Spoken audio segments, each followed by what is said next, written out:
Right.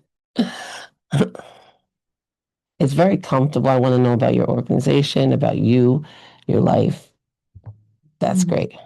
Your kids are beautiful. To get to watch the film. Wow. How many kids do you guys have? To get to watch the film. Say that again. Did you get to watch the film? Do I get to? Did you get to watch it? No. Okay. No, I started it. Okay. We're on. Hi, welcome to Nina's Bag. Nina's Bag is a podcast that I developed to create a safe space to have conversations about a multitude of topics. And today is no exception. We have two amazing people with us. We have Gustavo.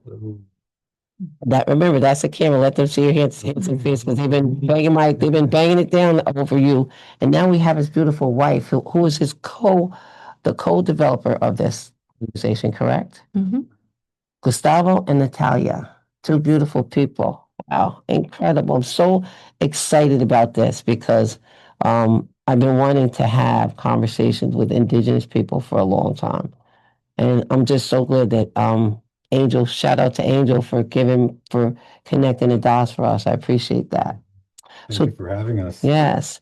So the name of their organization is, I'm going to say it wrong. Correct me, please. Munay. Munay Wasi. Munay Wasi. And it means house of love. That's right.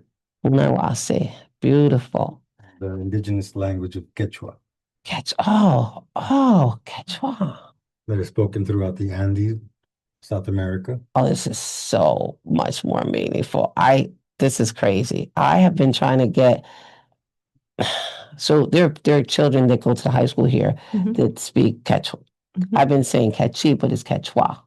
Well, there's there are a few different languages that sound the same. Quiche and Quechua are different languages. Those are Mayan. Oh, mine is Quechua. No, Mayan from the Mayas in Central America, Mesoamerica.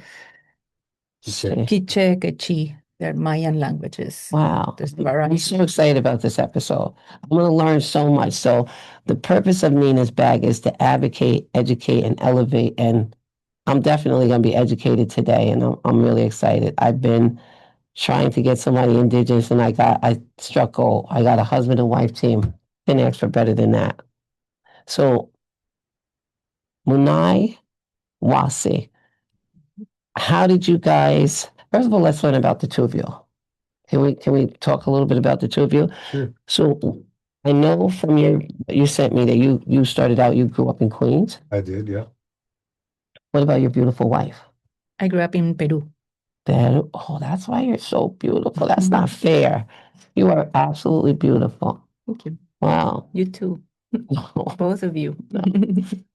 So wow, Peru and Queens. How did this beautiful combination come together? Through mutual friends and a going away party for someone and going back to South America, and we met there and in Peru started hanging out, and we met in Brooklyn. So you guys moved to Brooklyn? Well, you met in Brooklyn? At the party in Brooklyn. Got it.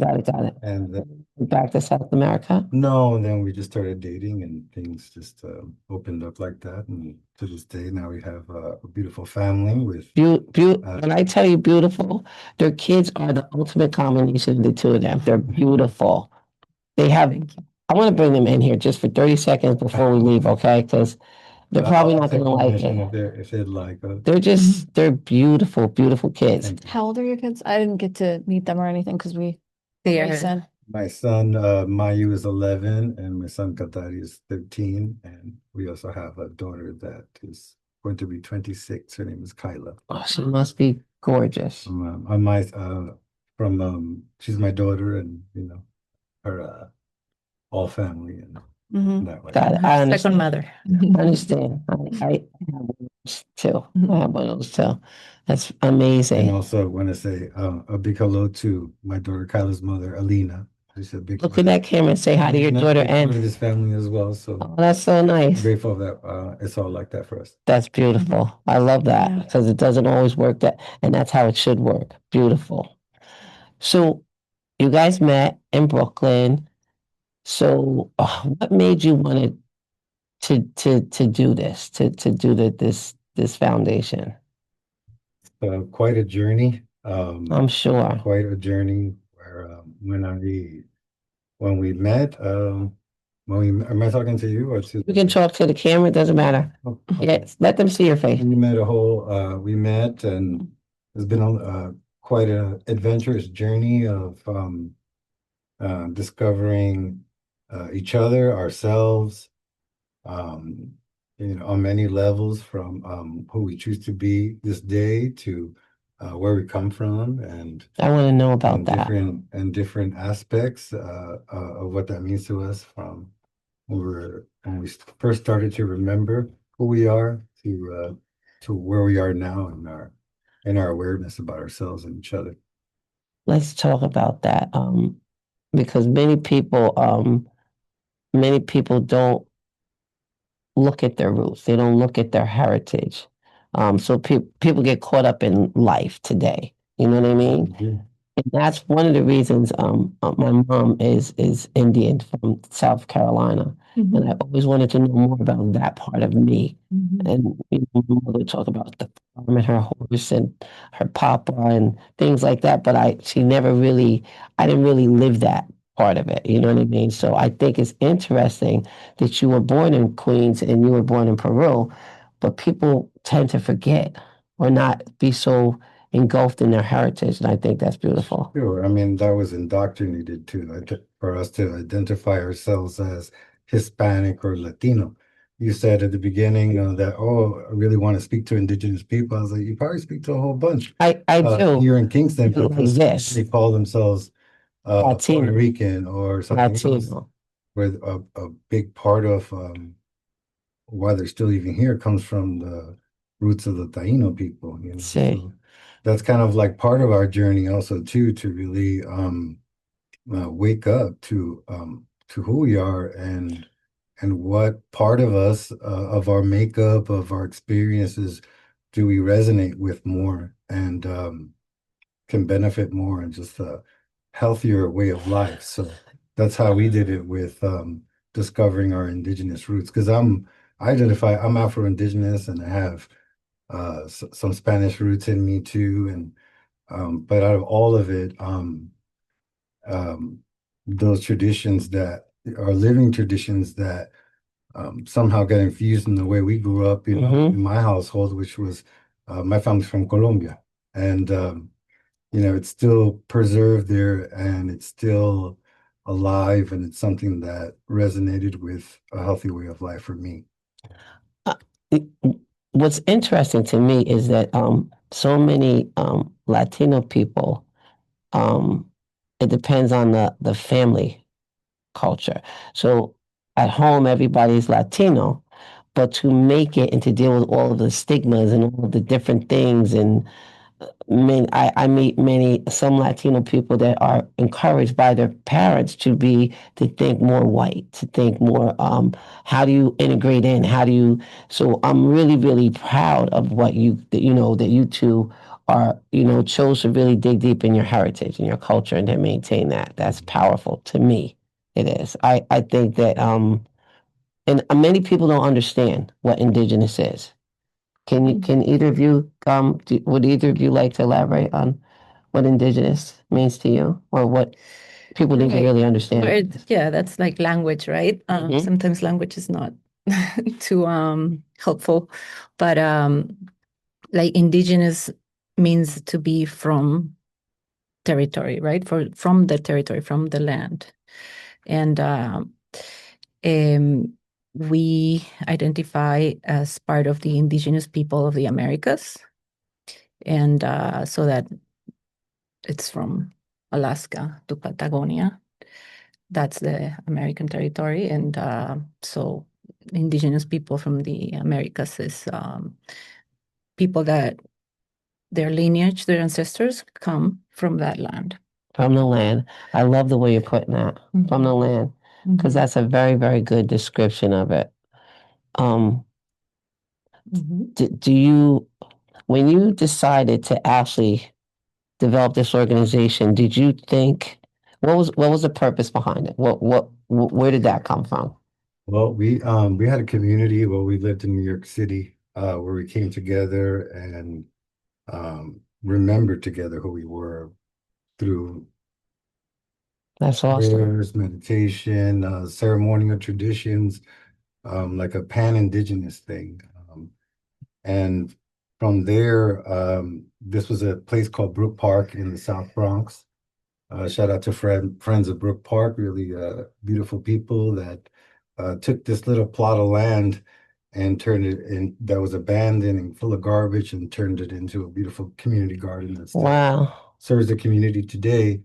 And for a while, for many years, decades, it was a place where we had a place of prayer and place of healing, sweat lodge and ceremonial grounds. But things change with administrations. For years, the local cops and fire department knew Of about course. fires and stuff in the inner city. They respect it. But then things changed. So folks kind of dissipated and going. The ones that would go there to, besides the local community. Hmm.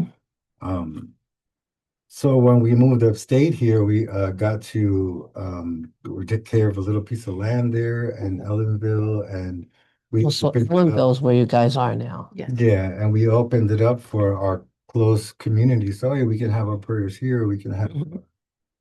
our traditions and ceremonies of different times of the year that we do, like the equinox and solstice celebrations, where we come together as community. And here we have an opportunity now to do it without hiding. But then again, it's like my home, so I can't. Right. You, I could you, only invite folks I know. you need the space. Children and It'll happen. it's we're like my brother Angel says, we're But playing chess about this all That's exactly right. and getting involved in what's happening here in Ulster County and in Ellenville.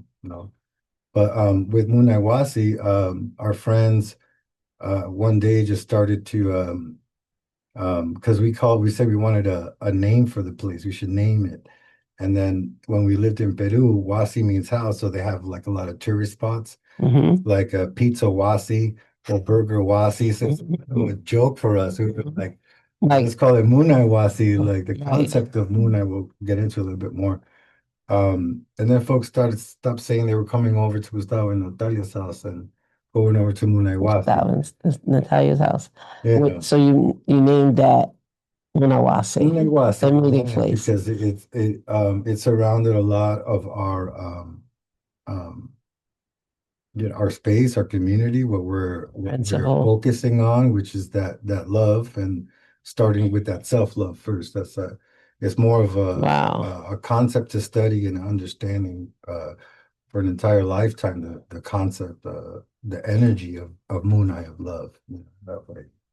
Do you have, when you initially started this, because I think it's so powerful to try to teach, to be indigenous, and to have gone through so many things. Indigenous people have never, ever, ever been recognized the way they should have been, in my opinion. That's just my opinion. I'm sure it's the opinion of many people, but to go through so much and to have the desire to create a beautiful thing, um, and not deal with the things that have happened. Do you know what I mean?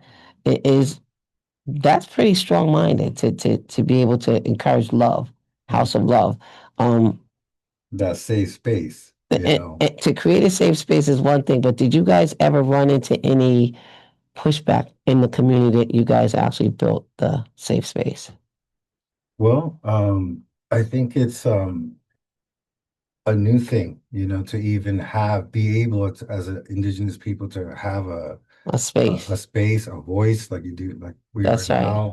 now. It's the first time we can kind of speak up for ourselves without immediately being struck down, for not just indigenous people, for people of color, women, Right. it's a different time. So, Even the way that things are now, because things are crazy right now. yeah, Things are super crazy. It's just, do you ever think, like, I can't believe that we're living through this. We're going through this. I can't believe. I went to a meeting last night, with people, LGBTQ people that are afraid. I can't believe that. Did you ever feel like just when you're trying to make this beautiful house of love, you have federal organizations that are trying to divide and conquer, something that we've actually tried to go through things to Yeah, diminish. It's like we're going back to the 60s, right. it feels like.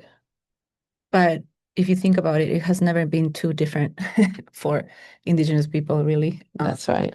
So it's been more than 500 years of similar situations, differences, whatever. But Very true. and I think that that's exactly what Indigenous knowledge and wisdom and resilience has done to create love and life in the midst Of of the madness. destruction, Wow. right? Wow. That's the That makes so much sense, but power of these ways, of this knowledge and wisdom, mm, and it's how it has survived and how it continues. And you're talking about your mom, and I feel that, because is that wisdom, we used to love to hear those stories about her on the farm, and like we would be like, you'd think we were watching TV to hear these stories about her, about how somebody would get hurt and the horse would go and get her grandfather and be like and let him know something happened. Like those are real things that happened in my mother's life. You know what I mean? Mhm. And I just look at her, and you can see the Indian in my mom, but it's so funny because all this land that my mother and her family had diminished because it was being taken a little at a little at a time by white people that lived around them. They just kept taking it. And my uncles and my mother, nobody actually had the sense to stand up and take, because it was a whole entire farm, a lot of land in Rock Hill, South Carolina, that if it were today, I'd probably be like the first one saying, no, we got to go do this. We got to get this. You know what I mean? We have to, because this is how we keep our heritage going. But it's amazing because my mother is such a strong minded, beautiful person. And you just said that. Mhm. And it's because she has God in her. She has, the love in her. You know what I mean? She's been through more than I can ever imagine. But she still taught us. You never even know. Like we complain about little things. My mother, when their shoes got small, they cut the tip off of them Mhm. and they let their toes hang out. And she got chased home from school. My mother only went to sixth grade, because they got chased home because they were Indian and black. It was it's I can't imagine going through those things, but I feel like right now I feel like we're going back in that direction a little bit. But for you to say what you just said, it makes so much sense. Mhm. My mother has been through that. Mhm. Indigenous people have been through that. Things have really changed that much. You know what I mean? And to build your mental as strong as you guys are encouraging it is like, whoa, Yeah. It's a way of life, like when just we were crazy. figuring It's out amazing. the concept of that first year we moved up here, we didn't really do much to the land. We just kind of like sense it. And the first thing um, that came clear to us is to share it. And that's how we opened it up, Wow. our community. But then if, in our community, in our, we really have a beautiful thing going. But if we keep it for ourselves in just this limited amount, then we're just perpetuating the same thing. What about our relatives Yeah, but out in Kingston that, maybe not never go to a sweat lodge or a teepee or something like that? What about how can we help them? So this place of love, this house of love, this house of knowledge, we decided to take it mobile and start to share these programs highlighting all these great attributes that our community members, our families have for leaving a blueprint for a way of life through these indigenous knowledge and wisdom based on the principle of love. That's like you guys are saying, like so needed right now. it's All this bizarre. distraction, division, fear. Crabs in a if it comes barrel. through, it's just Yeah.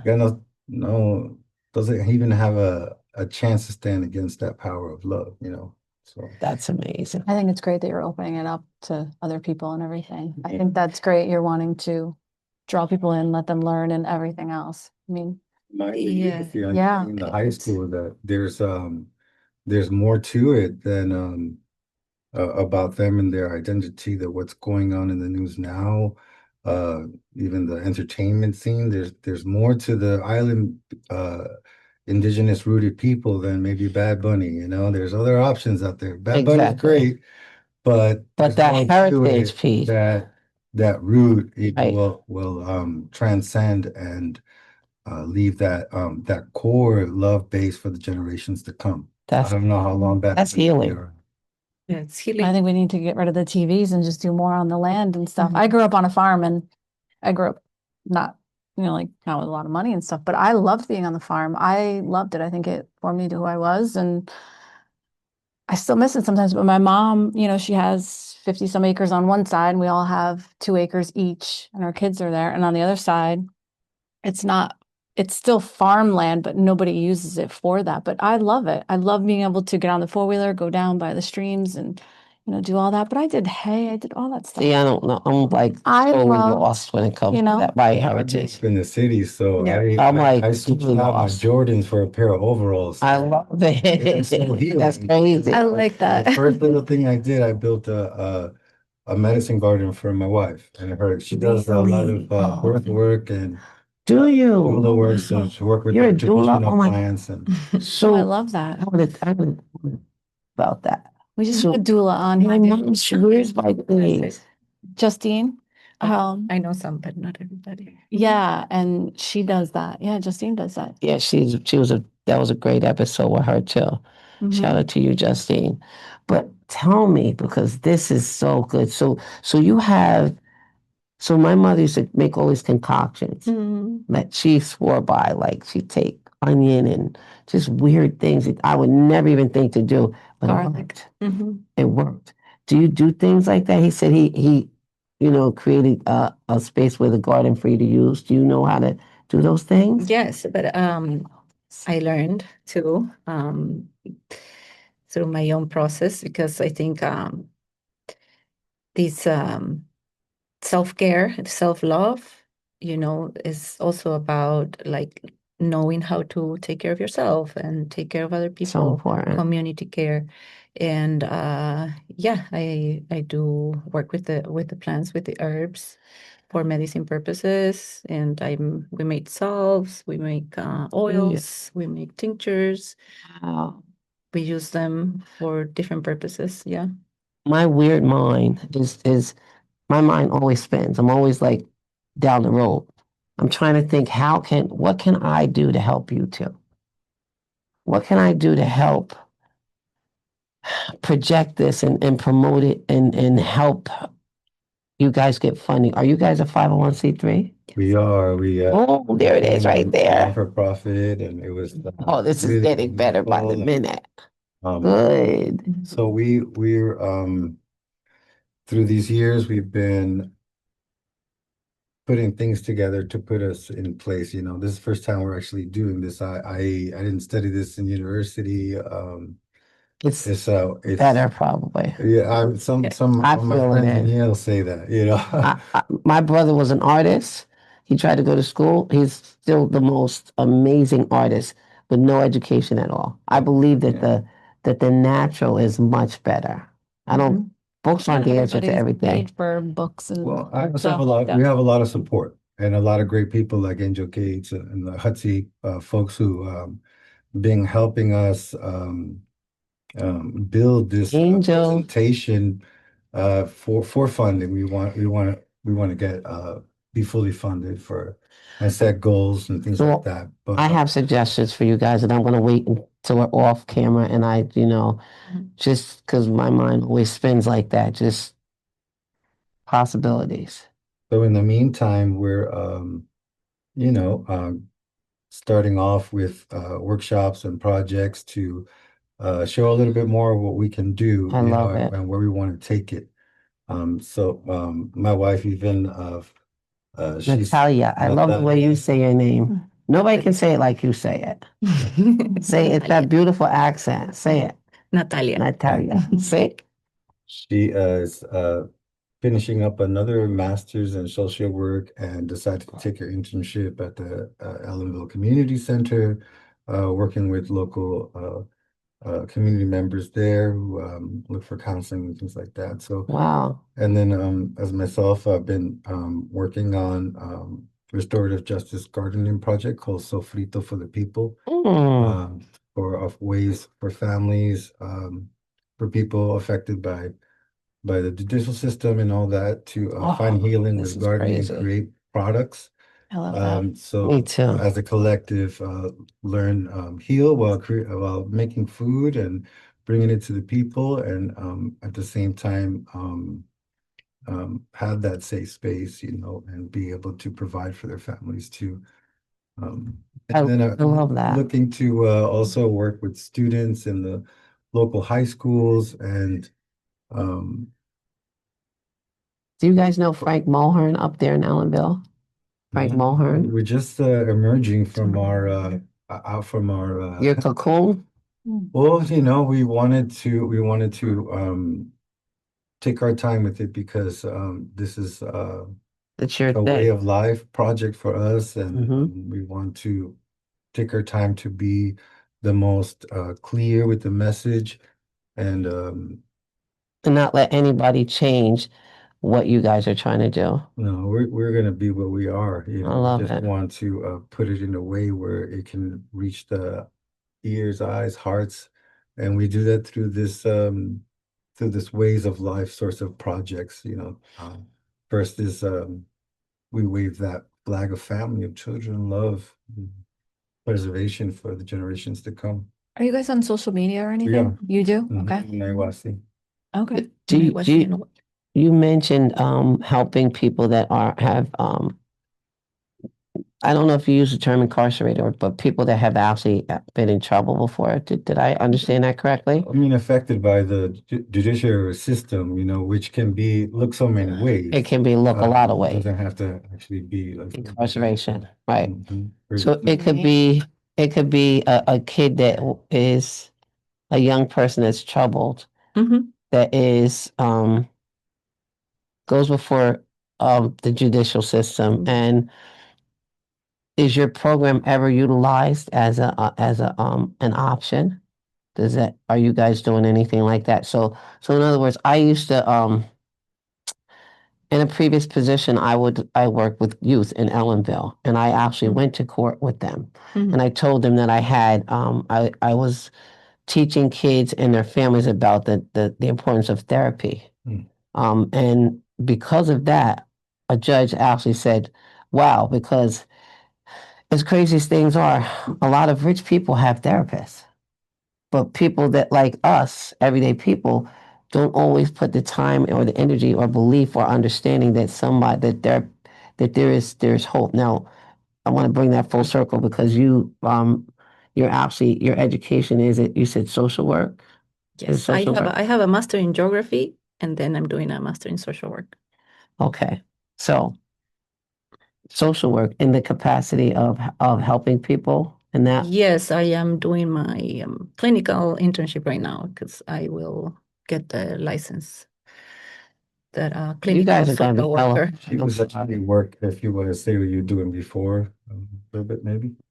Yeah, so I went to school and I got the education, but I had to unschool myself a lot, That's really right. I like this. de-school myself a lot Mhm. through my process and my journey. Because the book is not always it.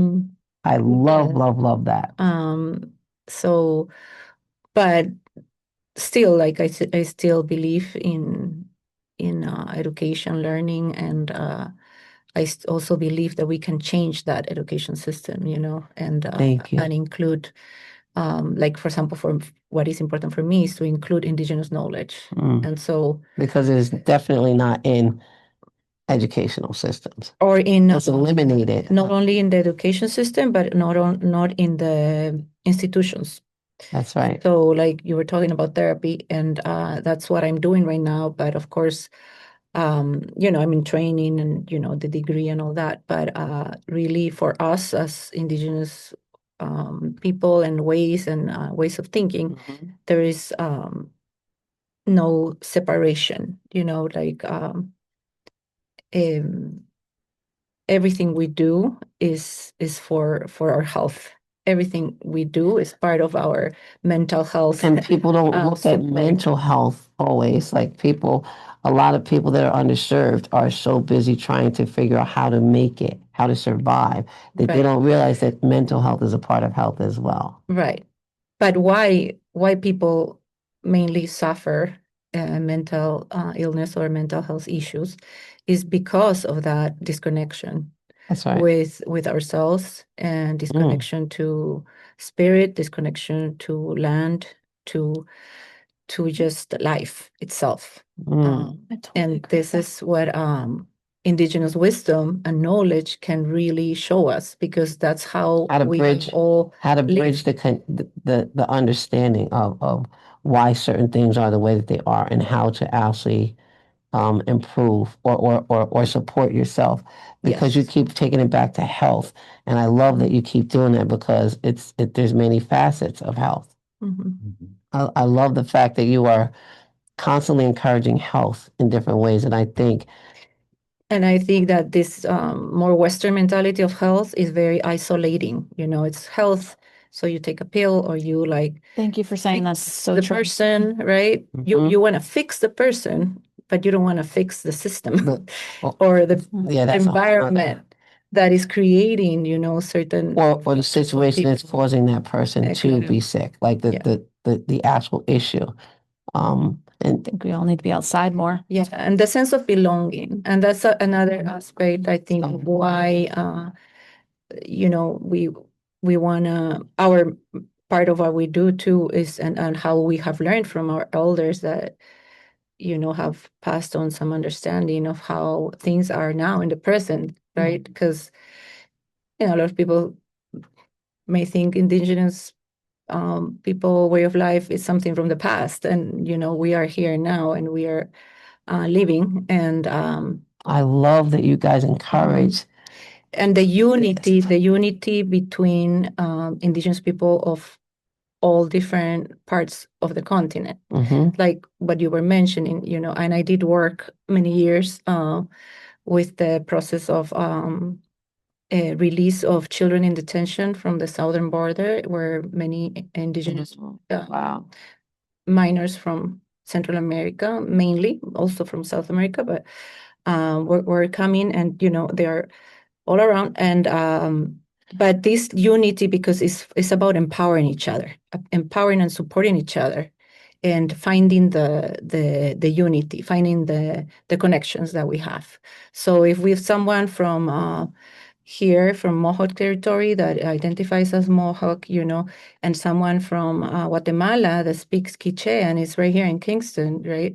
They feel so separated. They really feel so. However, they are from the same territory. Wow. And they have So been through similar, right? They've been displaced, colonization happened. Of course. They went through the disconnection, boarding schools, like similar. See, those are the things. Those are the but educational people things. forget about, because that's part of colonization to like erase history, right? So Right. what I mean is that unifying ourselves as people from this continent, and As of course Indigenous that's people, just period. one way, and then hopefully from there the whole world, right? Because we're all humans here on this land, on this Mother Earth, and really in our understanding, and that's very shared by most of Indigenous nations, we are here to take care of our Mother Earth. That's our mission, And wow. So how would you, with your organization, how would you, let's say, you're doing a workshop and you're actually teaching about how we are about love and understanding and taking care of the land, and also taking care of us being absolutely one with the land, health coming from all of that. How would you actually do a workshop? How would that work? Well, the first step is to get funded for one. Right. Uh, I'm hoping so that's kind of like you said before, like how can we help? Well, the whole fully funded thing, I think, is a journey. But in the meantime, yeah, we're looking for folks to support us, to, let's say, we can serve 100 Kingston community members the opportunity to do something we have envisioned, which is an Indigenous children's theater workshop, where the kids recreate love that. origin stories uh, I, in different Indigenous peoples and play it out in theatrical plays. I like it. And that way, They can get a better understanding. and it's all included in the arts, and there's so many opportunities there. There really are. To spread that message of love. We wanted to, at first, we thought we were really aiming for having a physical center here in Kingston because actually right wish. across the street right here, I wish. there's an empty building there. I really wanted to maybe do something there. Where Angel is? I'm right next door here. I think next to the bodega Oh, on the corner. It's a I know. beautiful empty space. Yeah, they were. And I'm like, wow, wouldn't it be great to have the Indigenous Culture Center there? But then the climate changed, and a lot of Indigenous folks here in Kingston, it's not safe for them to gather in one place. And when I say Indigenous, like you guys are saying, automatically it doesn't click into the mind, Right. that it's not just the United States. That's right.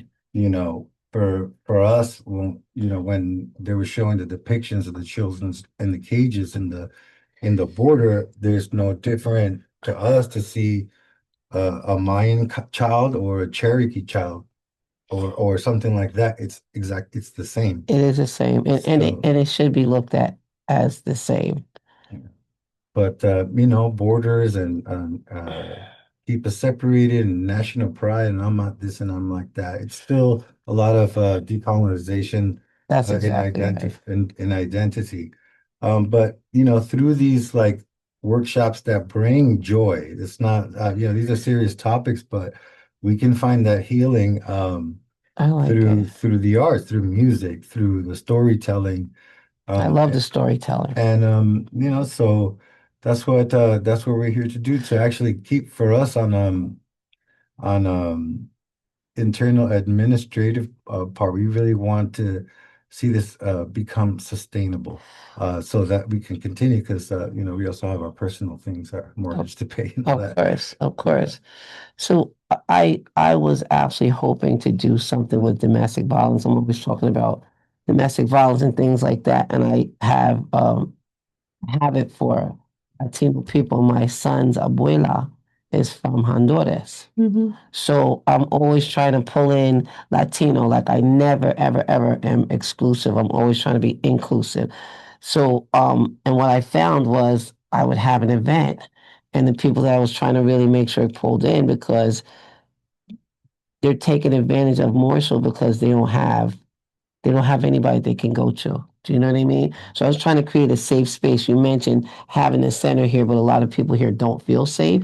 I was trying to figure out a way to make a safe space. Do you know what I mean? Yeah. Something that's protected, where nobody had to worry about law enforcement or anybody coming in, or ICE or anything like that coming in, because it's a protected space. Kind of like they do for domestic violence shelters. Like, if a woman is in a shelter, no one knows where that shelter is. Do you know what I mean? Yeah. But there's movement, there's major movement. Like, a lot happens there, a lot of funding goes through that. That's what I was thinking in reference to having, support for domestic violence. Same respect for you. If you were to actually do something with Indigenous people in your inclusive way, whether it's people that are Peruvian or people that are Cherokee or Mayan, whatever, to be able to do it, but to create a safe space. That's the key piece. Right. Because so many people can start an organization and do things and not have to worry about that protective piece. Yeah. But there has to be a better understanding of it, especially with the way that things are right now in this world. So when you look into funding, the key piece is to say you want to create that safe space. And it means more than just, this is a safe space here, much deeper than this. Do you know what I mean? So because the people that you're talking about, work their butt off. Yeah. And will put their heart into whatever it is that they actually could safely participate in. So And also, our mission is just that, definitely prioritizing the indigenous peoples of Americas.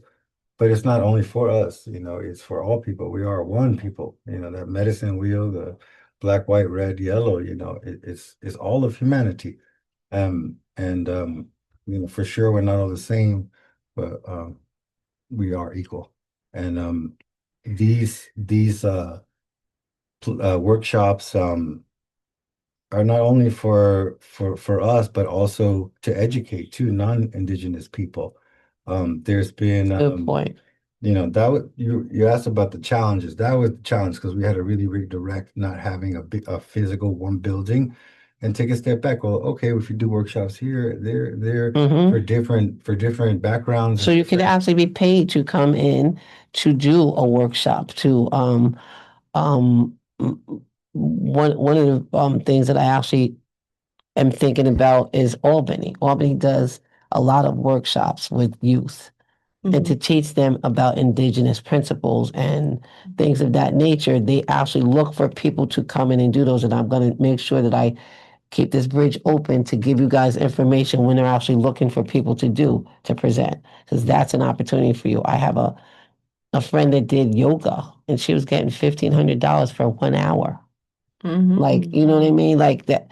And sometimes these workshops are for a couple of days. So, but a lot of that happens in bigger places in Albany, Poughkeepsie area. Kingston is a little slow. I mean, as much as Ellenville is slow too, but Kingston is really, really slow when it comes to doing things that are needed and being open to it and having capable funding right there accessible. Do you know what I mean? So and Westchester is very, very good positive motion for educational opportunities for you guys to teach. So just throwing that out there to you. Thank you. Yeah, definitely. There are bureaus, every county from way upstate to right all the way down to the city has a youth bureau. Each youth bureau has funding funding opportunities for people that are willing to do whatever it is that you want to do as far as youth and educating youth. That's something, another thing to look into. There are lots of foundations. Robert Woods Foundation is another one. I'm just thinking of all these different things that you can actually, because once you actually get an LOI, a letter of intent, you can use that LOI for multiple organizations. Once you get a grant application or a grant in place that use for one thing, you can use it for multiple. That's one thing people put a lot of energy into, and they think, oh, it's a lot, it's a headache. It is. Requesting funding is a headache, but you can use one setup for multiple, and that's something I just want to throw that out there to you guys. I appreciate the Yeah. guidance for sure. Yeah. This is something definitely brand new for us. People think very, very close to home, but your mind has to tell you like way out.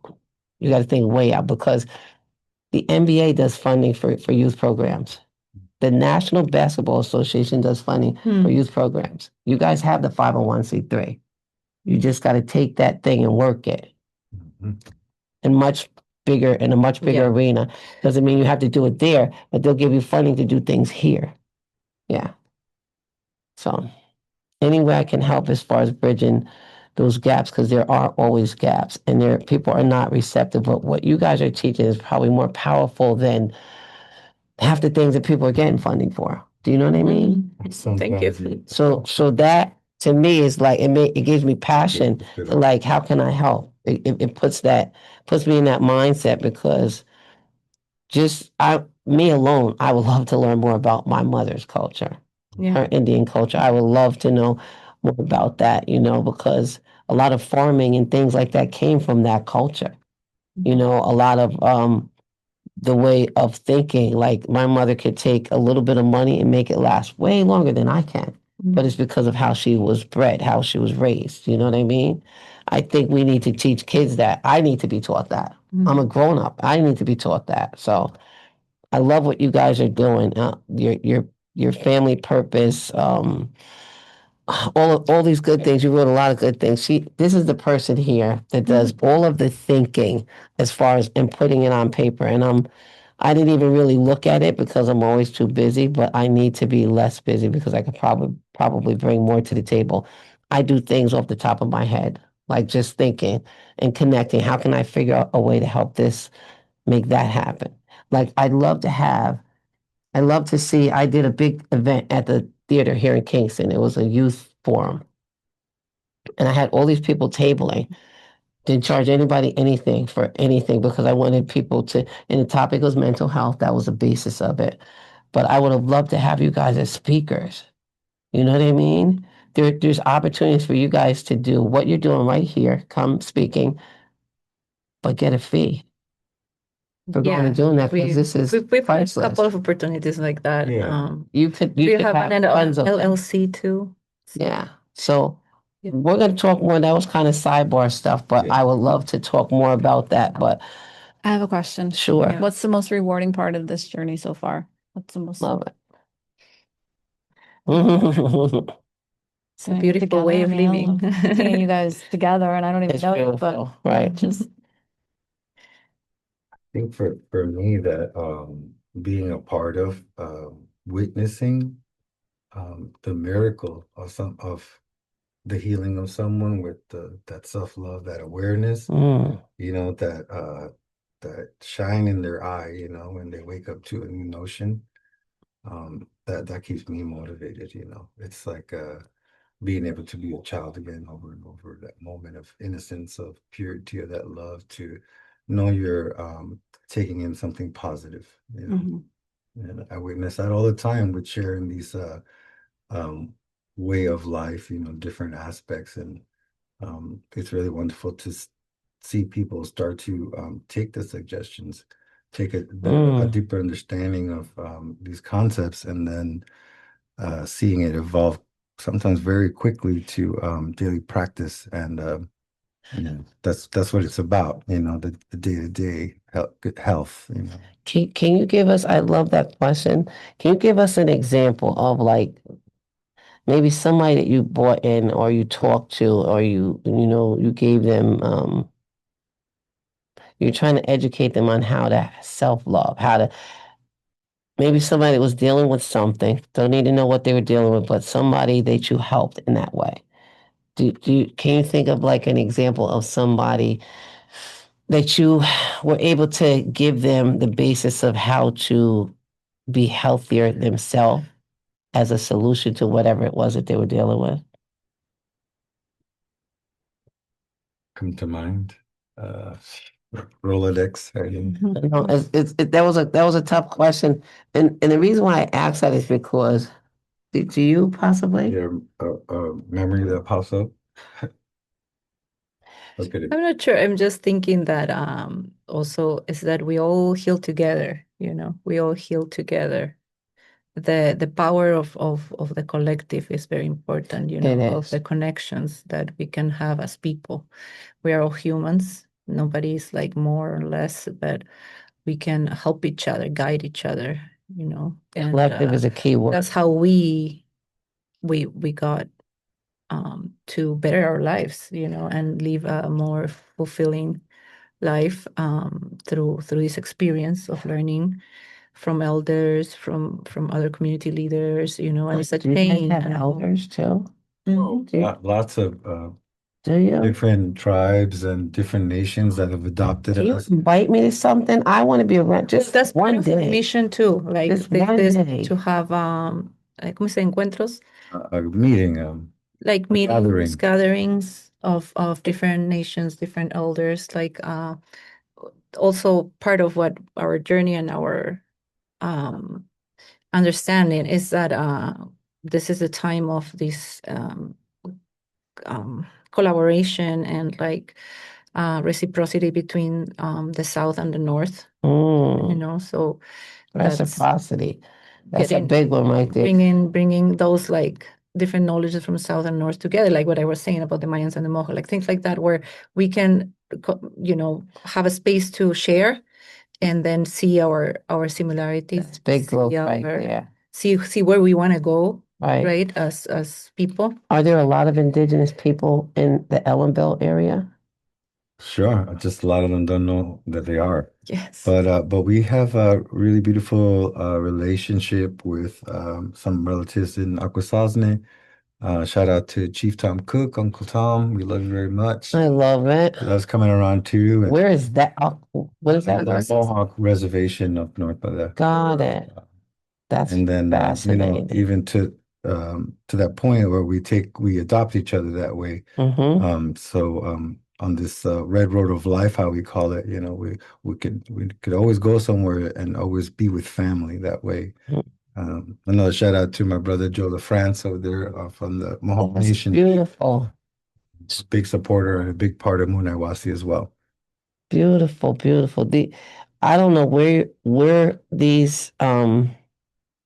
where all these indigenous people have been. I've been looking and looking and looking, but then I would drop it. I kept dropping the ball. So I'm so glad that Angel connected me with you guys, and I'm so glad that you were willing to come and just spend time and talk to us about your movement. You know what I mean? About what it is that you guys want to do. If someone wanted to get in touch with you in your organization, I want you to look in that camera, that white weird looking thing, and tell them how do they get in touch with you? Let's say somebody wanted to support what you're doing. Well, I say thank you first very much, and they can go to munaywasi.org. You probably want to spell it. MUNAYWASI.org. And there's a link there to our email, info@munaywasi.org.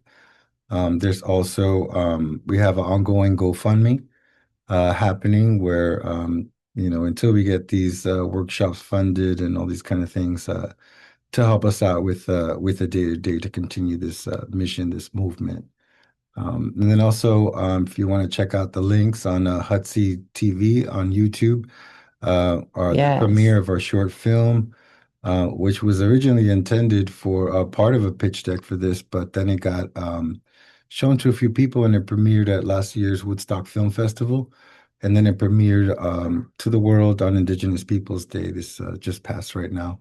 That's why I was trying to get you guys. So yeah, a little bit about what we're doing there, and if you feel called to support and to inquire about more, that's the place to go. Also, very happy to announce that we're launching very soon the Native Food Studies Department of Munay Wasi, and now open it up to private chef services, education around food origin, identity, and relations to the peoples of the Americas, and should be a really fun program. You are a chef. I am a chef, yeah. I forgot to mention that. I apologize. 25 years? Something like that, yeah. That's what my research said, 25 years. Wow. Yeah. Did you ever cook when you were in the city? Yeah, I cooked for many different places, high-end places mostly, and nice. But it was always when I started, it was cooking food at like European standards, and I got quite close with a few chefs that really took me in and showed me a whole bunch, but it didn't really fill me, because I wasn't. I was mimicking something I didn't know. A lot of the workforce, Latino workforce, in the industry, the backbone of all these European restaurants are Latino people, indigenous people. So I stopped doing that and I started concentrating on my family's food, and which is what? Indigenous from Colombia, in that fusion, of it all. And just really highlighting all these attributes that Indigenous Americas gave the world. I mean, like 70% of fruits and vegetables, and right, all of it. All these like superfoods now are just regular food to us. Right. It's something to really be proud of our people, of the technologies the ancestor had in agriculture, and the understanding, the connection, the importance of themselves and the Mother Earth and everything she gives to us. So when you cook, do you cook from food that you've actually produced, or do you have a lake, like a setup with somebody Various things. that does natural? Is it natural? Local. I try to do as much local, ethically Awesome. sourced as possible. I do like outsource some of my ingredients, definitely from South America. I try to Wow. grow some of the stuff at home. But yeah, now ready to open it up to take it to the next step to really bring Mm. Munay Wasi and the delicious food aspect of it, and to bring that love to the stomach and the heart and the soul like that. This is a great question that Melissa has here. Can you share a moment, and then we'll let you go. Can you share a moment where you felt food truly connected people to culture in a powerful way? With the way that you're actually doing it now, not when you were cooking in the city, but now. Like if, yeah, I think it's the corn. Um, I We had this piece of land, we created these gardens, and I Yeah, mustered up enough courage and with all my heart asked our Mohawk relatives to if we could plant their corn, the traditional white corn, and we did, and it was really beautiful, and it was sweeter, right? well, it was activating because it was the first time I skipped a few generations for us to be able to plant our corn. So this is our identity as indigenous people. It's the first food cultivated by man. And there's so much philosophy and ideology and way of life surrounding the corn. Each one of us, the kernel and the community, the family, the cob, is that community, the family. So Wow. it's definitely one of the major contributions that indigenous people gave humanity. So we started to do it, just a few of us, and then opened it up to our relatives who also have a non-for-profit based in the city called Mazorca. Shout out Mazorca Collective. Um, and our sister Anna and Nikos, and we did a collaboration of bringing folks to the city also that skipped generations or maybe came to this country for the first time, and they have not been able to do that. So super healing, super awakening, and when we ate that corn for the first time, I can't imagine. it was magic. Oh, It activated the memory, I want to be a part of it. When you do that again, Every year. every year. really, let's Giving, Planting ceremony. understand it, I love corn I too. would Who love to, doesn't? maybe part of these like think pitch is to be able to have the Sofrito for the People project, of a piece of land to actually grow these Sofrito. things and open it up um to folks, more than just our family and community close by. So I'd love to be able to grow the corn somewhere with all those high school kids in right there, right here, and remember, and it's something that they can walk away from feeling really good about themselves and remember how beautiful Love our that people are. idea. Love that idea. One of the things I remember about certain areas in this area, Midtown area, there's lead in the ground. So, and I try to tell many people, there's indigenous people in my neighborhood, a lot of indigenous people. And I try to tell them, like as I'm walking my dog, to be careful with the dirt because of whatever, there's lead in the dirt. And I told them to build a box to build it up and have the dirt different than the dirt that they actually are dealing with, but they didn't listen to me. So I worry when I walk past these Latino families that they got their garden going and the garden looks great and everything, but I always worry about what it could do to them. But right now, let's chat. Who wants to donate to get box garden beds for communities and for next season and in Kingston? Right. Step right up. Perfect Compost, time. lumber, all of it. Let's do it, and we could Oh, I do this got beautiful you. drop-offs and help educate the people about, and then maybe it'll bring awareness to clean up some of that lead here in Kingston. There are compost containers around town because people are into it, but what you guys can bring is so powerful. What you guys could bring to the whole gardening and educational piece to youth is so powerful. I wonder if the YMCA here has a garden. They have a farm project. But the twist would be you guys bringing that positive motion into they what they already know, but you guys giving them that, the perspective from planting from an indigenous perspective. And I have to have some of this corn. No, let's do it. No, I have to have some of this corn. We're gonna make this happen somehow. There's 1,000 more questions I have, but we've actually had you here forever. We have to bring you back. Sure. Please. Thank you. You guys have to come back. And I want to talk more with you about being a doula and the work that you Sure. do and where the direction that you're going into. Sure. Because I truly believe that women are such a strong, powerful piece to this puzzle. And I know you are. Just like you'll say something and she'll be like, she'll support you. Like she would like, you'd be saying something, she'd be picking it up, like just to make sure that you meant to say, oh gosh, you were talking about one of your families one of the people that you know in the city. And she was making sure that like she's the yin to your yang. You know what I mean? I love that. I love seeing that. So please promise that you guys are going to come back. We will. And let's build. Let's build. If there's anything that I can do, and if there's anything else that you guys want to say, look at that camera. Just give your name one more time and the name of your organization. You too. Natalia. Who can say that like that? Natalia There, you said it. and Gustavo.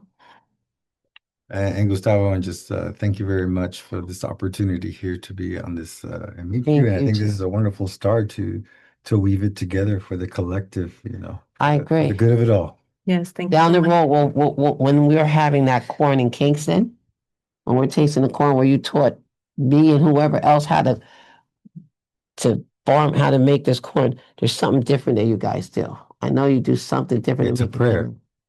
And I think that's one of the major missing pieces in a lot of these organizations where they're scared to mention the spirit in the center of it all. Got to. And That's what made this whole thing happen. that's right. I've been looking for this forever. And it happened. Angel, shout out to Angel and Hudson. And their film can be seen on Angel's site. It's still on Yes. Angel's site, right? It is. Powerful film. I'm going to watch it tonight. That's going to be that's going to be the dessert for me for this whole episode today. Thank you too so much. Thank you. Thank very you. much. Thank you. Yes, it was. You're going to come back. We will. Yes, And we'll build. Thank you.